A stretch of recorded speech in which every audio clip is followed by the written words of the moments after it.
Hey everyone. तो आज हम एडगेट अभ्यास पुस्तिका कक्षा 6 इंग्लिश का चैप्टर 12 कंप्लीट करने वाले हैं। लेसन 2 है हमारा वीरबल एंड द वॉशरमैन। आपने ये चैप्टर पढ़ा होगा, ये हमारा लास्ट चैप्टर है क्लास 7th का। तो आज हम इसको कंप्लीट करते हैं। 6 का चैप्टर है। हम आ जाते हैं मल्टीपल क्वेश्चंस पर। Who accepted the king challenge to stand in the river. तो क्या होगा हमारा Dinu. Who brought justice to Dinu? Birbal. According to you, who was the most intelligent person in Akbar Court? Birbal. Tanisha went home after watching the movie happily. A person who works in a king court is called a courtier, है ना, दरबार। किसके इसको बोलते हैं courtier, यानी दरबारी कवि। इसके बाद हम आ जाते हैं नेक्स्ट क्वेश्चंस पर। The washerman stand in the middle of the river. The light from the place kept Dinu warm all through the night. The court side people appreciate the justice done to Dinu. If day night then cold का hot, यानी day का night होगा और cold का hot होगा। The rhyming word of the down is crown. What was Birbal known for? तो Birbal was known for his wit and intelligence. Birbal कैसा था? बुद्धिमान था। This is a good opportunity. I showed my luck. Who said this? किसने कहा? दीनू ने कहा। The washerman. Write the adverb of loud. तो loud का क्या adverb हो जाएगा? Loudly. What do we call a person who treats the patients? Patients होता है इसको, जो लिखा हुआ है इसको पेशेंट बोलते हैं। सो पेशेंट कौन? डॉक्टर। डॉक्टर देखता है, ओके। जो डॉक्टर पेशेंट को देखने वाले को डॉक्टर कहते हैं। क्वेश्चन नंबर 15 है हमारा। According to Dino what was a good opportunity for him. तो the king challenge to stand in the cold river for a reward was a good opportunity for him to earn money for his family.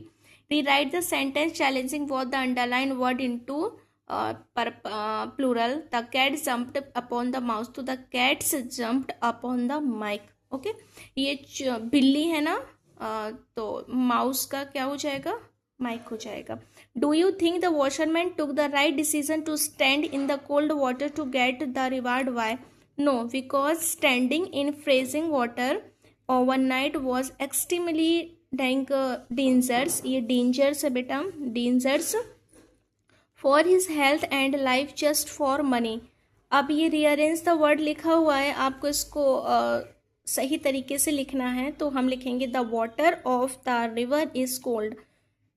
इसको भी इसी तरीके से लिखना है हमें। I feel sorry for this poor man. Okay, अब आपके सामने ये पिक्चर्स दिख रही होगी, ये छोटी सी जो पिक्चर्स है इसको देखो, और अब हमको क्या करना है, इसमें से क्वेश्चन आंसर पुटअप करने हैं। ओके, सो फर्स्ट है हमारा this is a scene from a vibrant blaze fair, क्योंकि हमें उसमें ब्लेज का सीन नजर आ रहा।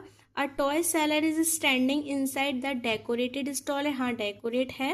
ही is selling colourful pin wheels, wind mills, balloons and toys. Okay, a man and 2 children are standing near the shop to buy toys. Okay, a bicycle is parked right next to the stalls under a last tree.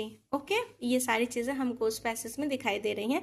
अब आपको फिर से एक pictures मिलेगी, और pictures में से आपको सारी चीज़ें फिर से क्वेश्चंस को फिल करना है। तो देखो ये जो पिक्चर्स है ना, ऑर्नामेंट यानी ये कॉलगेट जिसको हम टूथपेस्ट भी बोलते हैं, उसका ये हमें लोगो दिख रहा है। तो what is the name of the product, इस प्रोडक्ट का नाम क्या है? तो आप देख रहे हो ऑर्नामेंट टूथपेस्ट है, तो ऑर्नामेंट टूथपेस्ट।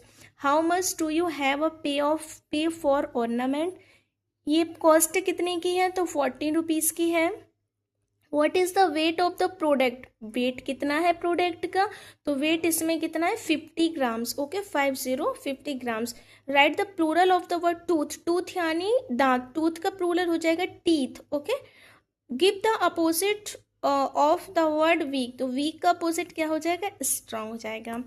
तो प्यारे बच्चों, आज हमारी लिटिल पाठशाला में हमारा क्लास 6 की जो इंग्लिश है वो फिनिश हो रही है, और ये हमारा आखिरी चैप्टर था। आई होप गाइस आप सबको बहुत अच्छा लगा होगा, एंड अच्छा लगा हो तो प्लीज़ लाइक करें, कमेंट करें, शेयर एंड सब्सक्राइब करें। ओके, आपको अच्छा लगा हो तो आप अपने फ्रेंड्स को भी भेजिए, जिससे उनको भी हेल्प मिले। Thank you.